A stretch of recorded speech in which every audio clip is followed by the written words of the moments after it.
দেখতে পাচ্ছি যে কি সুন্দর ফিলিস্তিনিদের পতাকা, এবং পাশাপাশি আমরা বাংলাদেশের পতাকাও দেখতে পাচ্ছি। ফিলিস্তিন এবং বাংলাদেশের পতাকার সমন্বয়ে, অর্থাৎ বাংলাদেশের জনগণ যে ফিলিস্তিনের পাশে রয়েছে সেই আহ্বান, সেই গণজোয়ার তারা জানান দিচ্ছেন, এবং নানা ধরনের প্রতিবাদী গান বাজানো হচ্ছে। এবং ইসরায়েলের প্রধানমন্ত্রী যুক্তরাষ্ট্রের প্রেসিডেন্ট ডোনাল্ড ট্রাম্প, তার আমরা প্রতিনিধি দেখতে পাচ্ছি সেখানে হচ্ছে নানা ধরনের তাদেরকে হচ্ছে জুতা পেটা করা হচ্ছে, এমন দৃশ্য আমরা দেখতে পাচ্ছি। ফিলিস্তিনিদের পতাকা দেখতে পাচ্ছেন আমরা দেখানোর চেষ্টা করছি ফিলিস্তিনি সেই পতাকা কিভাবে তারা নেড়ে তাদের পক্ষে সমর্থন জানাচ্ছে।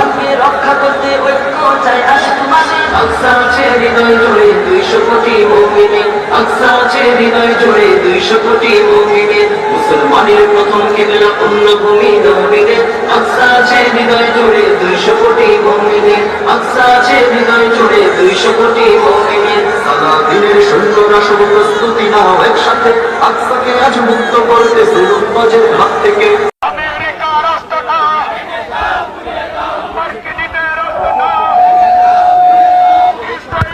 প্রিয় দর্শক, আপনাদেরকে স্বাগত জানাচ্ছি। এই মুহূর্তে আমরা রয়েছি সোহরাওয়ার্দী উদ্যান, এবং সোহরাওয়ার্দী উদ্যানের আজকে যে গণজমায়েত মার্চ ফর গাজা কর্মসূচি, সেই কর্মসূচিতে বিভিন্ন পর্যায় থেকে কিন্তু জনতা এখানে এসে উপস্থিত হতে শুরু করেছে। আমরা এই মুহূর্তে রয়েছি সোহরাওয়ার্দী উদ্যানের যে মঞ্চটি তৈরি করা হয়েছে আজকের কর্মসূচিকে ঘিরে।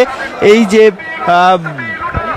মার্চ ফর গাজা কর্মসূচি, সেই কর্মসূচিতে কিন্তু হাজার হাজার জনতা ইতিমধ্যেই কিন্তু সোহরাওয়ার্দী উদ্যানে চলে আসছে, এবং বিভিন্ন পর্যায়ে বিভিন্ন পয়েন্ট থেকে আমরা দেখতে পাচ্ছি যে সাধারণ মানুষ যারা রয়েছেন তারা, এবং বিভিন্ন রাজনৈতিক দলের ব্যানারে, বিভিন্ন সামাজিক সংগঠনগুলোর ব্যানারে কিন্তু হাজার হাজার নেতাকর্মীরা ঢাকার বিভিন্ন পয়েন্ট থেকে তারা মিছিল যোগে এই সোহরাওয়ার্দী উদ্যানের দিকে অগ্রসর হতে শুরু করেছে। আমরা যে বিষয়টি আপনাদেরকে একটু জানিয়ে রাখি, আমরা মূল আজকের যে প্রোগ্রাম সেটি কিন্তু শুরু হওয়ার কথা রয়েছে বিকাল 3টা নাগাদ, কিন্তু আমরা ইতিমধ্যে দেখতে পেয়েছি যে সকাল থেকে আসলে বিভিন্ন পর্যায় থেকে আসলে জনতা কিন্তু এখানে আসতে শুরু করেছে। বিশেষ করে যে প্যালেস্টাইন সলিডারিটি মুভমেন্ট বাংলাদেশ যে কর্মসূচিটি আসলে আজকে হাতে নিয়েছে, সেই কর্মসূচিতে কিন্তু অংশ নিতেই এই গণজোয়ার, এবং সেই গণজোয়ারে আমরা এখন পর্যন্ত যেটি জানতে পেরেছি যে বিভিন্ন পর্যায়ের বড় বড় যেসব